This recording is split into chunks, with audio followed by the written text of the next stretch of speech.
Shimul Rajput ji Canada से। राधे राधे महाराज जी। महाराज जी, क्या सांसारिक जीवन में सफलता और आध्यात्मिक उन्नति साथ साथ चल सकती है? चल सकती है, बहुत जोर की चल सकती है, अगर हम विवेक के द्वारा चले तो। अधर्माचरण करने वाला आध्यात्मिक हो ही नहीं सकता, और अधर्माचरण करने वाला अगर उन्नति को प्राप्त हो रहा है तो पूर्व पुण्य से हो रहा है।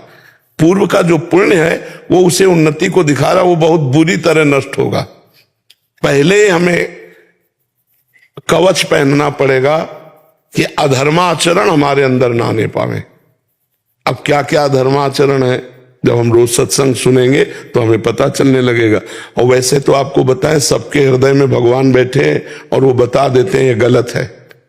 क्यों? आपको अनुभव हुआ कभी कि जो ही हम कुछ करना चाहते हैं वो गलत होता है तो वो भय देते हैं और कहते हैं ये गलत है, मत करो, लेकिन हम इसमें सुख मिलेगा, इतनी जोर की भावना हो जाती है कि हम भगवान की आज्ञा का उल्लंघन करके और वो पाप कर्म कर बैठते हैं।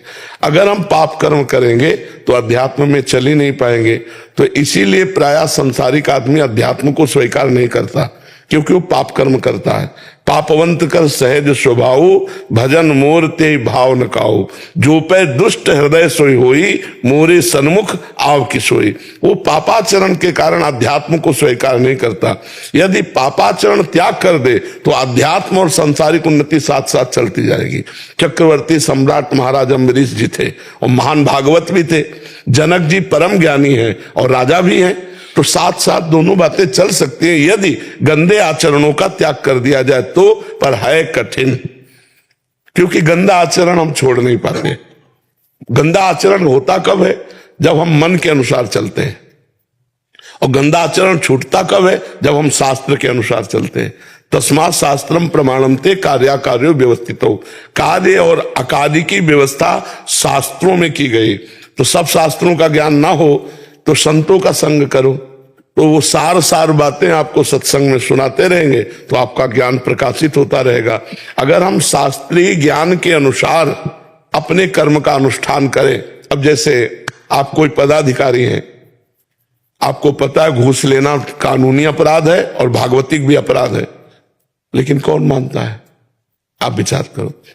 आपको पता है कि निर्दोष को बख्शना और दोषी को दंड देना यही हमारा कर्तव्य है, लेकिन कहां कर्तव्य का पालन करता है? क्या वो नहीं जानता है पाप कर्म है? अब वो कहे कि हमें आध्यात्मिक भी उन्नति करने और लौकिक भी उन्नति करने, तो लौकिक आ गया, लेकिन ये जब फूटेगा इसका जहर तो पूरा वंश को बर्बाद कर देगा। तो पहले तो धर्माचरण पे चलना सीखा जाए तो हम आध्यात्मिक उन्नति को प्राप्त कर लेंगे। पहले हम अपना चरित्र पवित्र करें, हमारे आचरण पवित्र हो, हमारा जीवन पवित्र हो, हम जिस कर्तव्य में हैं उसको धर्म पूर्वक करें। सबका कोई ना कोई कार्य है, ऐसा कोई संसार में नहीं जिसका कोई कार्य ना हो। कोई किसी का बेटा है, कोई किसी का पिता है, कोई किसी का पत्नी है, कोई किसी का पति है, कोई किसी का कुछ ना कुछ कर्तव्य है। अपने कर्तव्य का पालन करते हुए धर्म पूर्वक यदि भगवान का नाम जप करते हुए चला जाए तो आध्यात्मिक और लौकिक दोनों उन्नति उसके समान भाव से बढ़ती चली जाएंगी और बड़ा आनंदमय जीवन हो जाएगा, बड़ा आनंदमय जीवन हो जाएगा। पर ये तभी होगी जब पापाचरण का त्याग करके भगवान का भजन करते हुए अपने कर्तव्य का पालन करो। हम चाहे जितने बीमार हो, चाहे जितना कष्ट हो, पर हमारी ड्यूटी है आपसे बात करना, तो हम अपनी ड्यूटी को कोशिश करते हैं कि कभी हमारी छुट्टी ना हो। तुम्हारी तो छुट्टी भी होती होगी शनिवार इतवार, हमारी शनिवार इतवार ज्यादा ड्यूटी रहती है, क्योंकि तुम्हारी छुट्टी रहती है ना, तो हमारी ड्यूटी जोरदार हो जाती है।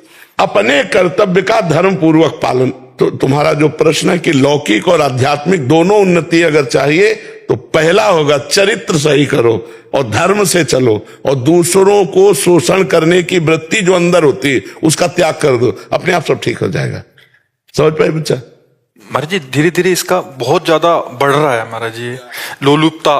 ब्रह्मा जी ने सतयुग, त्रेता, द्वापर, कलयुग, ये चारों पुत्र हैं युग ब्रह्मा जी के, चारों को बुलाया और सतयुग से कहा देखो हमारी सृष्टि में नरक भी है, तो उस पर भी ध्यान देना। तो सतयुग ने साफ मना कर दिया कि हमारे शासन काल में कोई भी नरक नहीं जाएगा। त्रेता से कहा तो त्रेता ने कहा बड़े भैया जैसे चलेंगे वैसे ही हम चलेंगे। द्वापर से कहा द्वापर ने कहा आपकी आज्ञा का हम पालन करने की कोशिश करेंगे। कलयुग ने कहा, तो कलयुग से जब कहा कि तुम नरक की, तो उन्होंने कहा पिताजी आप निश्चिंत रहो। जैसे बड़े भैया ने कहा ना कि हमारे राज्य में कोई नरक नहीं जाएगा, तो हमारे शासन काल में चूक हो जाए तो कोई स्वर्ग या भगवान को प्राप्त करे, सीधा नरक है, सीधा नरक। अब देखो नरक वाली बातें हो रही नहीं हो रही, बेईमानी, नाना प्रकार का छल कपट, सब जितने, कोई ऐसा बिरला होगा जो शराब न पीता हो, मांस न खाता हो, पराई स्त्री से व्यभिचार न करता हो, नहीं तो बच्चापन से ही शुरू हो गया, गर्लफ्रेंड बॉयफ्रेंड सब, ये नरक के सर्टिफिकेट है। त्रिविधम नरकस्येदम द्वारन नाशन मात्मना कामा क्रोधा तथा लोभा तस्मा त्रयम तजेत। ये नरक जो है रास्ता है, काम क्रोध लोभ, यही रास्ते हैं। और इनसे बच कौन रहा है? जो भगवान का भजन ईमानदारी से सत्यता से कर रहा है, ड्रामे वाला भी नहीं, ईमानदारी से जो चल कर। तो इसीलिए कलयुग का प्रभाव है, मुश्किल से कोई स्वर्ग या ब्रह्म पद जाए, लेकिन तो सीधे नरक का सर्टिफिकेट है।